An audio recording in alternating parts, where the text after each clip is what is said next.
ചില ജാതകങ്ങൾ നോക്കുമ്പോൾ ഈ വെഡ്ഡിങ്ങിനൊക്കെ വെച്ചിട്ട് നമ്മൾ ബേസ് ചെയ്ത് നോക്കുന്ന സമയത്ത് ചില യോഗങ്ങൾ പറയില്ലേ, പൊരുത്തവും പറയും, പിന്നെ ഇവരുടെ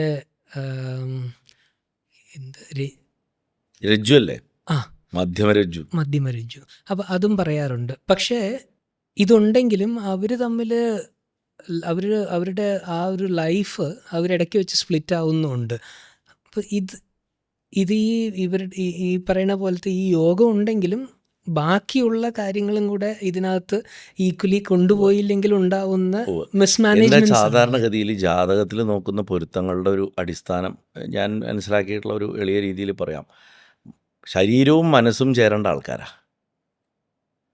ശരിക്ക് ദാമ്പത്യത്തിൻ്റെ ലക്ഷ്യം ആത്യന്തികമായിട്ട് ഞാനും നീയും ഒന്നാണ്, കാണുന്നതൊക്കെ ഒന്നാണ്, ഒന്നാണെന്നുള്ള സാക്ഷാത്കാരത്തിലേക്ക് എത്തിക്കാൻ തന്നെയാണ് വിവാഹം നിശ്ചയിച്ചിട്ടുള്ളത് പ്രകൃതിയിൽ. പക്ഷേ ഇന്ന് അൺഫോർച്ചുനേറ്റ്ലി അതിൻ്റെ മീനിങ് ഒക്കെ ലോസ്റ്റായി കഴിഞ്ഞു.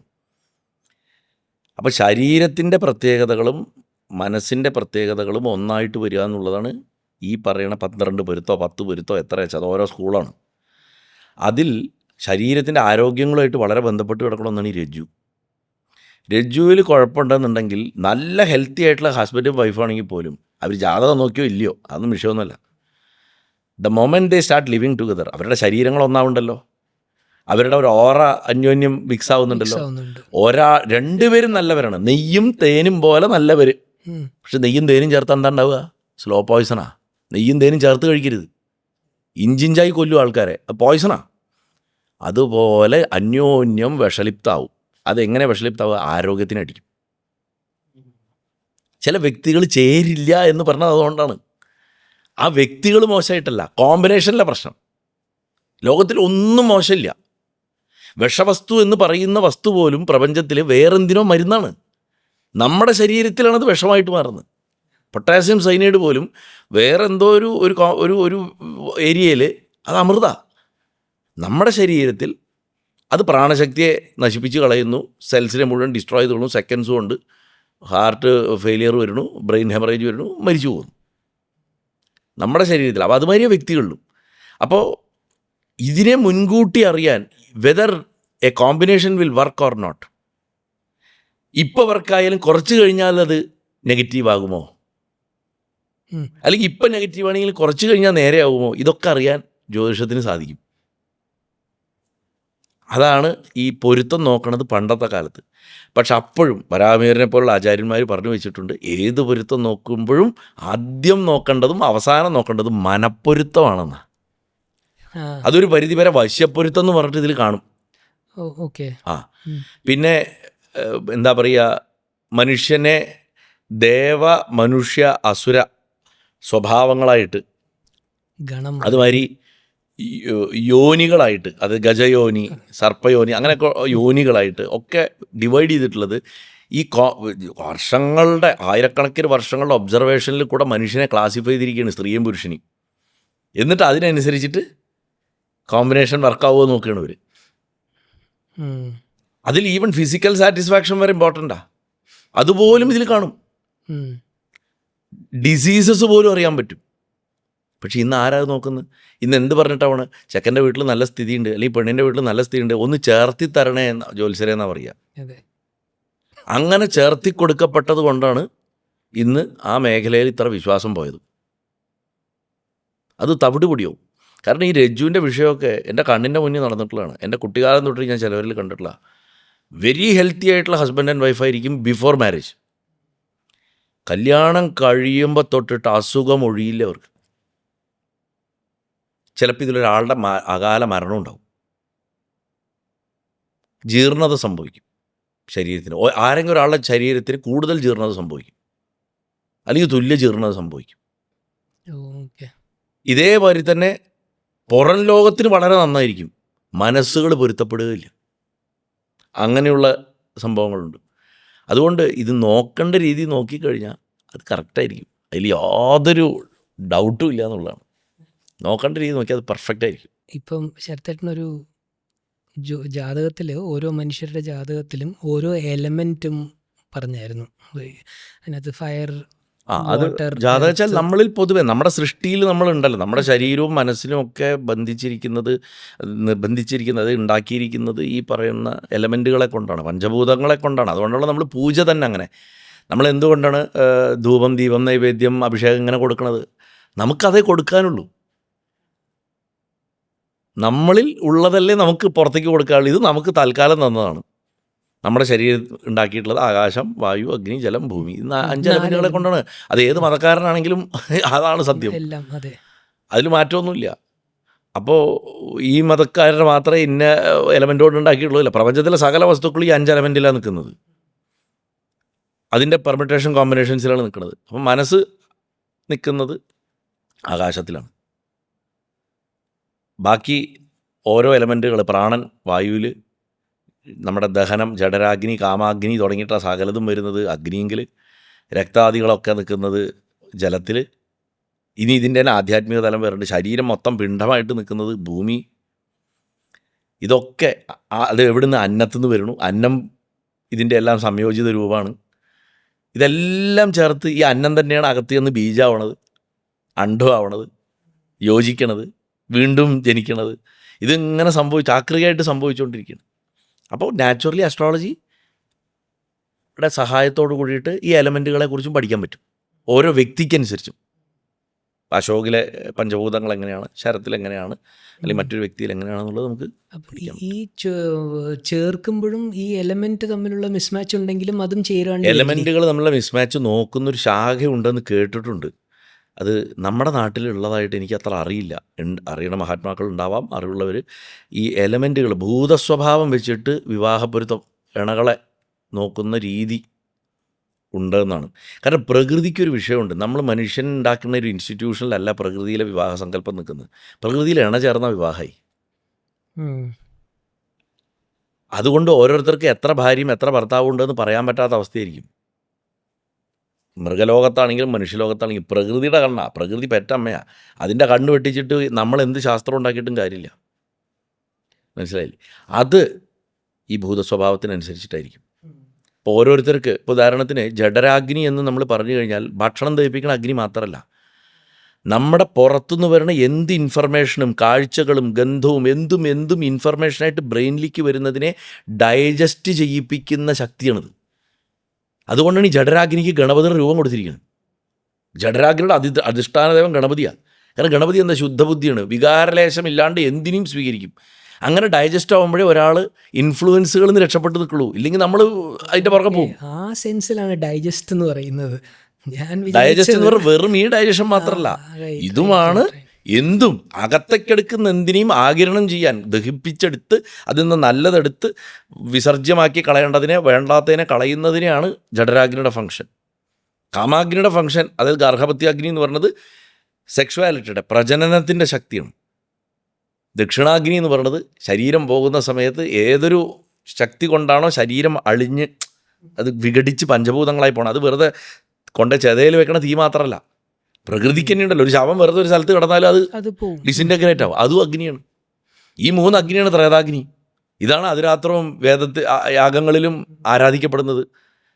ഒരു അക്കിത്തരോ സ്വാമിയാജിപ്പാടോ ഇത് വീട്ടിലേക്ക് കൊണ്ടുവന്ന് ഈ 3 അഗ്നികളാണ്. ആ കൺസെപ്റ്റിൻ്റെ ശക്തി ആലോചിച്ച് നോക്കൂ. ഇത് ഏത് മതത്തിൽ പറയാനാണ്? എല്ലാവർക്കും അപ്ലിക്കബിളാണത്. ഇത് 3 ഇല്ലാത്ത മനുഷ്യരോ മൃഗങ്ങളോ പ്രപഞ്ചത്തിലില്ലല്ലോ. മനസ്സിലായില്ലേ? അപ്പോൾ അഗ്നി എന്നുള്ളൊരൊറ്റ എലമെൻറ്റിൻ്റെയാണ് ഇത് ഇത്രയും ഇമ്പോർട്ടൻസ് വരുന്നത്. അതേപോലെ തന്നെ ആകാശം ഭ്രംശിച്ച് നിൽക്കുന്ന ആൾക്കാർക്ക് മനോവിഭ്രമങ്ങൾ ഉണ്ടാവാം. ജലം ഭ്രംശിച്ചിട്ട് നിൽക്കുന്ന ആൾക്കാർക്ക് ഒരു സ്ഥലത്ത് സെറ്റിൽ ചെയ്യാൻ പറ്റില്ല. ഇരിക്കപ്പുറത്തി ഉണ്ടാവില്ല. അത് വായുവിനുണ്ട പ്രശ്നം. ഇരിക്കപ്പുറത്തി അത് ഇടപഴകൽ ബുദ്ധിമുട്ടായിരിക്കും. ഈ എലൂഫായിട്ടിരിക്കുന്ന ആൾക്കാർ, ഇൻട്രോവർട്ട് അടിച്ചിട്ട് ജലം ഭയങ്കര പ്രശ്നമായിരിക്കും ഇവർക്ക്. വായു പ്രശ്നമായിട്ടുള്ള ആൾക്കാർ ഒരു സ്ഥാനത്ത് അടങ്ങിയിരിക്കില്ല, ചലിച്ചുകൊണ്ടേയിരിക്കും. നമ്മൾ പറയില്ലേ വെറിയനാണ്, പടപ്പനാണെന്നൊക്കെ പറയും. അതേമാതിരി ഭൂമി ഭ്രംശിച്ചിട്ടുള്ള ആൾക്കാർക്ക് ശരീരത്തിൻ്റെ മാസ് വെയിറ്റ് അൺകൺട്രോളബിളായിട്ട് കൂടുക, കുറയുക, അതീവ ശോഷണം സംഭവിക്കുക, ചിലപ്പോൾ വളരെയധികം വർദ്ധിക്കുക. അതുമാതിരി ചില സമയങ്ങളിൽ എന്താ പറയുക, ഈ ഹെവി ആയിട്ടുള്ള മന്ദത ഭവിക്കുക, എന്ത് കാര്യം ചെയ്യില്ല, ഇനേർഷ്യ, ലിഥാർജി. ഭ്രംശിച്ചാൽ, അതായത് ഈ ഭൂതം തെറ്റിക്കഴിഞ്ഞാൽ ഈ പറഞ്ഞ എലമെൻറ്റിൽ പ്രശ്നം വന്നാലാണ് അത് ഈ ഭൂമി വരുമ്പോൾ ഭൂമിതത്വം, പൃഥ്വിതത്വം. right. ഭൂമിതത്വം എന്ന് പറഞ്ഞാൽ നമ്മുടെ പിണ്ഡമാണല്ലോ, നമ്മുടെ ശരീരമാണല്ലോ. ആ പിണ്ഡത്തിൽ അതേമാതിരി തന്നെ വായു ഭ്രംശിച്ചു കഴിഞ്ഞാൽ ഈ പറഞ്ഞ മാതിരി ശരീരത്തിൻ്റെ ചലനത്തിൽ മാത്രമല്ല, മനസ്സിങ്ങനെ ചലിച്ചുകൊണ്ടിരിക്കും. ആന്തരിക മൗനം ഉണ്ടാവില്ല, എപ്പോഴും സെൽഫ് ടോക്ക് ഉണ്ടാവും. ഈ ശനിയായിട്ട് ബന്ധപ്പെട്ട് കിടക്കുകയാണ്. ഇതൊക്കെ ഭയങ്കര ഇൻ്റർ കണക്റ്റഡാണ്. ഈ വായുതത്വം ശനിയായിട്ട് ഇൻ്റർ കണക്റ്റഡാണ്. പറയാം, വായുവിൻ്റെ ശനിയുടെ മന്ത്രം അപ്പിൻ്റെ ദേവതകളുടെയാണ്, ജലത്തിൻ്റെ ദേവതകളുടെയാണ്. ഓക്കെ. ശംനോദിവീരപിഷ്ട അബോബന്ധു വിതേ ശംഭ്യോരപിശ്രവന്തുന എന്നാണ് വേദമന്ത്രം ശനിക്ക്. അത് അപ്സുക്കൾ എന്ന് പറഞ്ഞാൽ ജലത്തിൻ്റെ ദേവത. പക്ഷെ അദ്ദേഹം ഭരിക്കുന്ന വായുതത്വത്തിനെയാണ്. വായുവാണ് എൻ്റർപ്രൈസിങ് ഉണ്ടാക്കണം, നമുക്ക് ഇറങ്ങി പണിയെടുക്കാൻ. എന്നിട്ട് അതിനെ ഫ്യൂവൽ ചെയ്യണത് അഗ്നിയാണ്. നല്ല ഷാർപ്പ് ചിന്ത. അഗ്നി സമമാണെന്നുണ്ടെങ്കിൽ ക്ലാരിറ്റി ഉണ്ടാവും തോട്ടിന്, ഇല്ലെങ്കിൽ ആകെ പുകയാവും, പുകഞ്ഞു കിടക്കണ തീപോരിയാവും. അമിതമായി കഴിഞ്ഞാൽ ഓവർ ഈറ്റിങ്, ഓവർ ഇൻ്റലിജൻസ് സെക്ഷുവാലിറ്റിയിൽ ഇതൊക്കെ സംഭവിക്കാം. അതേമാതിരി തന്നെ ശരീരത്തിനെ അത് കാർന്ന് ഇല്ലാണ്ടാക്കുകയും ചെയ്യും. വളരെ പെട്ടെന്ന് രോഗങ്ങൾ വരും ഇങ്ങനെ ജീവിക്കുന്നവർക്ക്. എലമെൻ്റൽ കണ്ണുകളിൽ ഇതാണ്. ഈ എലമെൻ്റൽ സ്ട്രക്ചർ വെച്ചിട്ട് തന്നെ ആയുർവേദം ത്രിദോഷങ്ങളെ കൊണ്ടുവന്നിരിക്കുന്നത്. വാതപിത്ത കവാദികൾ, അതിൻ്റെ അകത്ത് ഈ പറഞ്ഞ 5 പേരുമുണ്ട്. ഇതിനെ ജ്യോതിഷത്തിൽ നമുക്ക് കണ്ടെത്താൻ പറ്റും, അതാത് ഗ്രഹങ്ങൾ. ഇപ്പോൾ ഉദാഹരണത്തിന് സൂര്യനെ കൊണ്ട് നമുക്ക് ആത്മാവ് എന്ന് നമ്മൾ പറയണത് പോലെ തന്നെ ഇപ്പോൾ ചൊവ്വ അഗ്നി, നമുക്ക് അഗ്നിതത്വം നമുക്ക് കറക്റ്റായിട്ടുണ്ട്. ശനിയെ കൊണ്ട് വായുതത്വം കൊണ്ടുവരാം. ഇങ്ങനെ ഓരോ തത്വങ്ങളെയും അതാത് ഗ്രഹങ്ങളെ കൊണ്ട് നമുക്ക് കൊണ്ടുവരാൻ പറ്റും. ഇതിൽ വരുന്ന അബറേഷൻസ്, ഇതിൽ വിഷം കലർത്തുക എന്ന് പറഞ്ഞു കഴിഞ്ഞാൽ എന്ത് അതിൻ്റെ യഥാർത്ഥമായിട്ടുള്ള യഥാർത്ഥ നാച്ചുറൽ സ്റ്റേറ്റിൽ നിൽക്കണോ അതിൽ നിന്ന് വിട്ടാൽ അത് പോയ്സണസാണ്, ടോക്സിക്കാണ്. ആ ടോക്സിസിറ്റിയാണ് രാഹു. ടോക്സിസിറ്റി വരിക എന്ന് പറഞ്ഞു കഴിഞ്ഞാൽ എന്താ വെച്ചാൽ, എന്ത് ബാലൻസിൽ നിൽക്കുന്നതിന് പകരം ഓവറായി പോകുന്നോ അത് രാഹുവാണ്. എന്ത് ബാലൻസിൽ നിൽക്കണേ പകരം ഒന്നുമില്ലാത്ത അവസ്ഥയിൽ വരുന്നോ അത് കേതുവാണ്. അപ്പോൾ ഈ എലമെൻറ്റിൽ തന്നെ ഇങ്ങനെ ഗ്രഹങ്ങളെ മാപ്പ് ചെയ്യാം. കേതുവിന് വേറൊരു ഗുണമുണ്ട്. കേതു അതിൻ്റെ മോസ്റ്റ് പോസിറ്റീവ് ഫോമിൽ അതിൻ്റെ അതിദേവൻ ഗണപതിയാണ്. കേതുവിന് എന്തും ഡൈജസ്റ്റ് ചെയ്യാൻ പറ്റും. കേതു അതുകൊണ്ടാണ് മോക്ഷകാരകനാണത്. അപ്പോൾ ഇന്ന ഗ്രഹം എന്നല്ലാതെ ഗ്രഹസ്വഭാവങ്ങൾ വെച്ചിട്ട് ഈ 5 ഭൂതങ്ങളെയും മാപ്പ് ചെയ്യാൻ പറ്റുമായിരിക്കും. മനസ്സിലായില്ലേ? ഇപ്പോൾ നമ്മൾ സ്പെസിഫിക് ഇൻസിഡൻസ് ഒക്കെ എടുത്തു കഴിഞ്ഞാൽ അത് വെച്ചിട്ട് നമുക്ക് പറയാം. ഈവൻ നമ്മുടെ ലൈഫ് ഇൻസിഡൻസിനെ എടുത്തിട്ട് നമുക്ക് പറയാം, അല്ലെങ്കിൽ ഒരു ദിവസത്തെ മൂഡ് സ്വിങ്ങുകൾ എടുത്തിട്ട് പറയാം. ഇപ്പോൾ എന്നിൽ വർദ്ധിച്ച് നിൽക്കുന്നത് ഈ എലമെൻ്റാണ്. ശാന്തമായിട്ടിരുന്ന് ജപിക്കാൻ തോന്നുക, മിണ്ടാതിരിക്കാൻ തോന്നുക. ഒരു സ്ഥലത്ത് നല്ല ചിലപ്പോൾ ഒരു സൂര്യോദയം കൊണ്ട് കപ്പ് ചായയൊക്കെ കുടിച്ച് മിണ്ടാതെ ഇങ്ങനെ ഇരിക്കാൻ തോന്നുക എന്ന് പറഞ്ഞാൽ ആകാശം ശാന്തമായിരിക്കും ആ സമയത്ത്. മൊത്തത്തിൽ എല്ലാ എലമെൻറ്റുകളും ഒരു ശാന്തതയിൽ. അപ്പോൾ അതിനനുസരിച്ച് ഗുണങ്ങൾ പറയാം. ഈ 5 ഗുണങ്ങളുടെയും 5 ഭൂതങ്ങൾ എലമെൻറ്റുകളുടെയും ഏറ്റക്കുറച്ചിലുകൾ അനുസരിച്ച് സത്വഗുണം, രജോ ഗുണം, തമോ ഗുണം പറയാം. ത്രിഗുണങ്ങളും വന്നു. ഈ ത്രിഗുണങ്ങളെ കൊണ്ടാണ് മനസ്സുണ്ടാക്കിയിരിക്കുന്നത്. ഈ ത്രിഗുണങ്ങളെ കൊണ്ടാണ് പ്രകൃതി മുഴുവൻ ഉണ്ടായിട്ടുള്ളത്. ഇതന്നെയാണല്ലോ ഗീതയിലും പറയണത്. അപ്പോൾ ഇതെല്ലാം ഇൻ്റർ കണക്റ്റഡാണ്. ജ്യോതിഷം കൊണ്ട് ഇത് മുഴുവൻ മാപ്പ് ചെയ്യാൻ പറ്റും നമുക്ക്, ഓരോ വ്യക്തിക്കും ഇൻഡിവിജ്വൽ തലത്തിൽ. ചേർത്തിട്ട് ഒരു അമ്മ എൻ്റെ അടുത്ത് ചോദിച്ചതാണ്, ഒരു ഗ്രഹം നീചമാണെങ്കിൽ അതിൻ്റെ പരിഹാരം എന്താണ്, അല്ലെങ്കിൽ അതിൻ്റെ പ്രതിവിധി എന്താണ് എന്നൊരു ചോദ്യം ചോദിച്ചു. അതിനാദ്യം ഗ്രഹത്തിൻ്റെ നീചത്വം എന്താണെന്ന് നമ്മൾ ഒന്ന് പറയണം. ഗ്രഹം എപ്പോഴാണ് നീചമാണ്? ശരിക്കും ഗ്രഹങ്ങൾ നീചമോ ബലമോ ശുദ്ധമോ ഒന്നുമില്ല. അവരുടെ പാട്ടിൽ അവിടെ ഉണ്ട്. അവർ നമ്മളിൽ ഉണ്ടാക്കുന്ന സ്വാധീനത്തിൻ്റെ തോതാണ് ഈ നീചവും ബലവും ഒക്കെ. മോശമാവുന്നതും പ്ലസ് ആവുന്നതും മൈനസ് ആവുന്നതും. അതായത് നമ്മൾ ജനിക്കുന്ന സമയത്ത് നമ്മളിൽ ആ പർട്ടിക്കുലർ ഗ്രഹത്തിൻ്റെ രശ്മികൾക്ക് എത്രമാത്രം സ്വാധീനം ചെലുത്താൻ പറ്റിയിട്ടുണ്ടെന്നുള്ളതനുസരിച്ചിട്ടാണ് ഒന്ന്. അതാണ് ജാതകത്തിൽ ഇന്ന ഗ്രഹം നീചാണ്, അത് ഇന്ന രാശിയിലാണ് നിൽക്കുന്നത്. കാരണം അതേ നേരത്ത് വേറൊരു സ്ഥലത്ത് എനിക്കുള്ള ഒരാൾക്ക് ഗ്രഹം ചിലപ്പോൾ ബലമായിരിക്കും. ഗ്രഹത്തിന് ഇതൊന്നും ബാധിക്കുന്നില്ല. നോക്കുന്നപ്പോൾ ഞാൻ പറയാം, ഒരാളിങ്ങനെ നിൽക്കണു, നല്ല ഭംഗിയുള്ളൊരു കണ്ണാടി, വൃത്തിയുള്ള കണ്ണാടി, അപ്പുറത്ത് കുറച്ച് പൊട്ടിയ കണ്ണാടി, വേറെ കുറച്ച് ചെളി പിടിച്ച കണ്ണാടി, ഇങ്ങനെ പലതുണ്ട്. ഓരോ കണ്ണാടിയിൽ ഇയാളെ കാണുന്നത് പലതരത്തിലാണ്. ഇതുമാതിരിയാണ് നീചവും ഉച്ചവും ബലവും ഒക്കെ. ഉച്ചത്തിലാണ് ഗ്രഹം, നീചത്തിലാണ് ഗ്രഹം എന്നൊക്കെ പറയണതിന് ഇതേ തോതേ ഉള്ളൂ. അപ്പോൾ നമ്മൾ ചെയ്യേണ്ടത് എന്താ വെച്ചാൽ, നീചത്തിലാവുമ്പോൾ ആ ഗ്രഹത്തിൻ്റെ രശ്മികളുടെ തോത് അതിൻ്റെ ഇൻറ്റൻസിറ്റി ഓർ എമൗണ്ട് ഓഫ് ആ ഗ്രഹത്തിൻ്റെ അംശം നമ്മളിൽ കുറവായിരിക്കും. നാച്ചുറലി അതിനനുസരിച്ചിട്ട് അത് നമ്മുടെ സ്കില്ലുകളെയും ജീവിതാനുഭവങ്ങളെയും ലോകത്തിനെ നോക്കിക്കാണാനുള്ള നമ്മുടെ ശേഷിയൊക്കെ ബാധിക്കും അത്. അപ്പോൾ അതിൻ്റെ മാർഗം എന്താ? ആ എമൗണ്ട് അങ്ങോട്ട് കൂട്ടുക. അതാണ് ഞാൻ നേരത്തെ പറഞ്ഞത്. ശനി മന്ദതയാണ്. ശനിയുടെ അഭാവം മന്ദതയാണ് ഉണ്ടാക്കുക. ശനി നീചമാകുമ്പോൾ ശനി ഭയാനകമായ മന്ദത ഉണ്ടാക്കും. നന്നായി അധ്വാനിക്കുക, അഹങ്കാരം ഉണ്ടാക്കും. അപ്പോൾ നല്ല വിനയം ശീലിക്കുക, അച്ചടക്കം ഉണ്ടാവില്ല, നല്ല ഡിസിപ്ലിൻ ശീലിക്കുക. ഒന്നുമില്ലെങ്കിലും താൻ എന്തോ സംഭവമാണ് തോന്നും. അതുകൊണ്ട് തനിക്ക് താഴെ ജോലി ചെയ്യുന്നവരോട് നന്നായി പെരുമാറുക. ഇതൊക്കെയാണ് അതിൻ്റെ യഥാർത്ഥ പരിഹാരങ്ങൾ. ഓരോ ഗ്രഹത്തിനും അത് വരികയാണ്. ബുധൻ നീചാവുമ്പോൾ കാര്യങ്ങൾ തീരുമാനം എടുക്കാൻ പറ്റില്ല, ക്ലാരിറ്റി കുറയും. അതുകൊണ്ട് കൂടുതൽ ആലോചിക്കണം, എടുത്തുചാട്ടം പാടില്ല. ബാക്കി പിന്നെ ആ ഗ്രഹവുമായിട്ട് ബന്ധപ്പെട്ട ആ ഗ്രഹത്തിൻ്റെ ഊർജ്ജങ്ങൾ കൊടുക്കുന്ന ഭക്ഷണ സാധനങ്ങൾ കഴിക്കുക, അതിൻ്റെ ഊർജ്ജമായിട്ട് ബന്ധപ്പെട്ടിട്ടുള്ള നിറങ്ങൾ ധരിക്കുക, അതിൻ്റെ ഊർജ്ജവുമായിട്ട് ബന്ധപ്പെട്ടിട്ടുള്ള ഹോരകളിൽ മുഹൂർത്തങ്ങളിൽ ചെയ്യേണ്ട കാര്യങ്ങൾ ചെയ്യുക, അതുമായിട്ട് ബന്ധപ്പെട്ടിട്ടുള്ള ആഴ്ച ദിവസങ്ങൾ അത് തന്നെ ഹോരയായിട്ട് ബന്ധമാണ്, അത് വേണ്ടത് ചെയ്യുക. ഇതാണ് ചെയ്യേണ്ടത്. പിന്നെ ഇതിലൊക്കെ ഉപരിയായിട്ട് ഓരോ ഗ്രഹത്തിൻ്റെയും ഉച്ചസ്വഭാവമോ നീചസ്വഭാവമോ നമ്മുടെ മെൻ്റൽ മേക്കപ്പിൽ മാറ്റം വരുന്നുണ്ട്. നമ്മുടെ മനസ്സിൽ ആറ്റിറ്റ്യൂഡുകളിൽ ആ ആറ്റിറ്റ്യൂഡാണ് ആദ്യം പോയി കറക്റ്റ് ചെയ്യേണ്ടത്. എന്നിട്ട് എന്ത് പരിഹാരം ചെയ്തിട്ടും കാര്യമുള്ളൂ. ഉദാഹരണത്തിന് ചൊവ്വ ഈസ് ഓൾ അബൌട്ട് വിക്ടറി. എപ്പോഴും ഫൈറ്റ്, യുദ്ധം, സൈന്യം, അങ്ങനെയാണല്ലോ.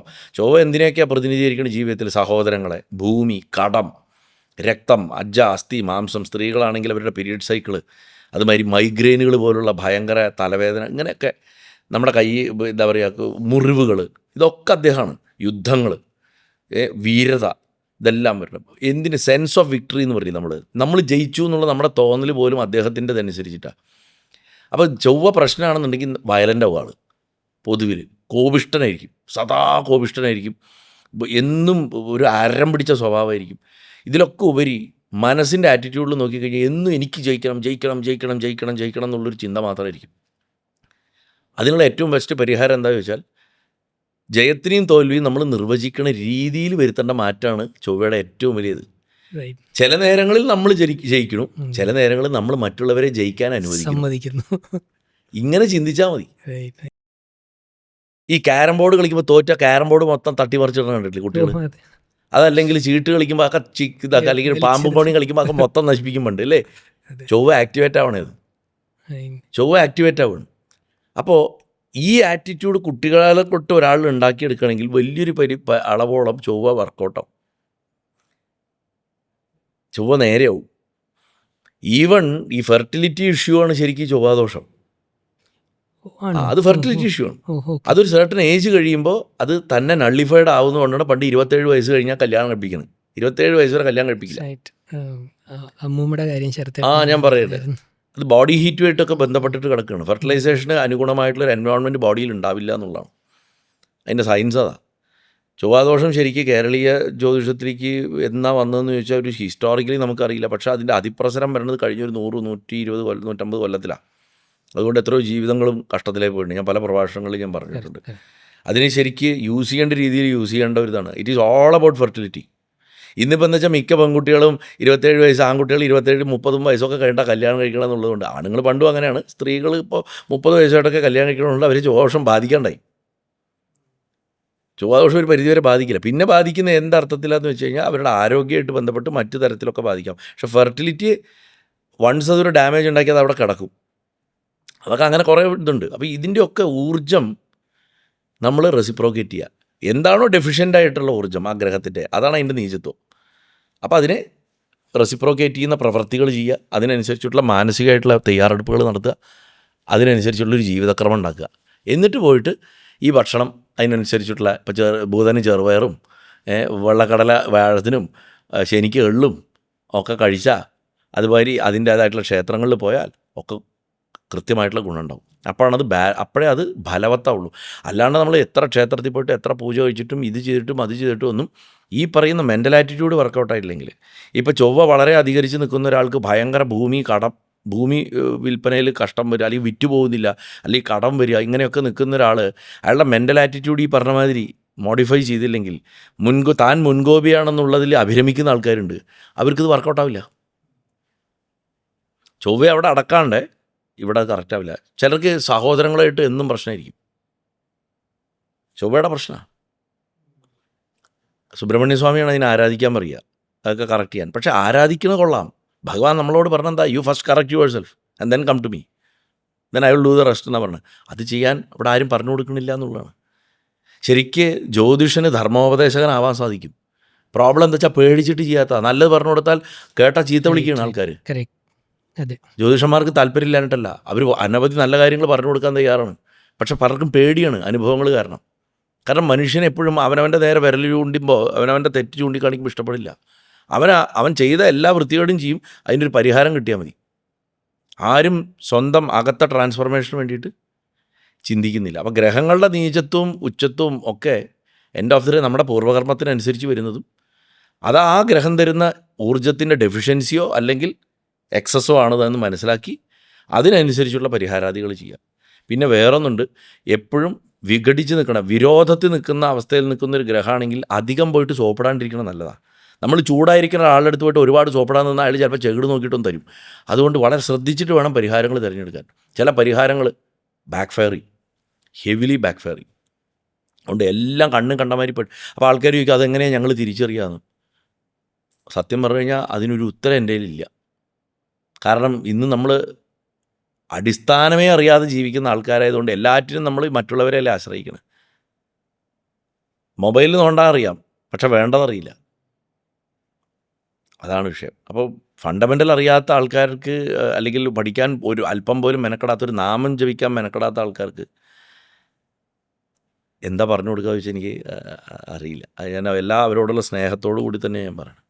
ഇപ്പോൾ എനിക്കൊരു ഒരു പർട്ടിക്കുലർ കാര്യം അറിയണം എന്നുണ്ടെങ്കിൽ ഞാൻ 2 ഡിഫറെൻറ്റ് മറ്റേ ആസ്ട്രോളജേഴ്സിനെ പോയി മീറ്റ് ചെയ്ത് കഴിഞ്ഞ് കഴിഞ്ഞാൽ 2 or 3 നോക്കി കഴിഞ്ഞ് കഴിഞ്ഞാലും ഈ പറയുന്ന 3 പേര് പറഞ്ഞാലും 3 പേര് പറയുന്ന രാശി വ്യത്യാസമുണ്ട്. അതിന് പറയുന്ന മറ്റേ സൊല്യൂഷൻസ് എടുക്കാൻ പറയുന്ന കാര്യങ്ങൾക്കും വ്യത്യാസമുണ്ട്. യൂണിഫൈഡായിട്ട് ഇതുവരയ്ക്കും ഒന്ന് പറയണത് കേട്ടിട്ടില്ല. അതെന്തുകൊണ്ടാണ് ആ ഒരു ചേഞ്ച് വരുന്നത്? അതൊരു വലിയൊരു ചോദ്യമാണത്. അതിന് സത്യം പറഞ്ഞു കഴിഞ്ഞാൽ ഒരുപാട് ഫാക്ടേഴ്സ് അതിൽ കിടപ്പുണ്ട്. ഇപ്പോൾ അങ്ങ് ചോദിച്ചാൽ പരിഹാരം പറയണതിൻ്റെ മാത്രമല്ല, രാശിയിൽ തന്നെ വ്യത്യാസം വരണമെന്ന് പറഞ്ഞവിടെയാണ് അത് ഡേഞ്ചറാണ്. ഡേഞ്ചറല്ല, അതിൻ്റെ കോംപ്ലക്സിറ്റി വരുന്നത് ഭയങ്കര കോംപ്ലക്സ് ആകുന്ന അവിടെയാണ്.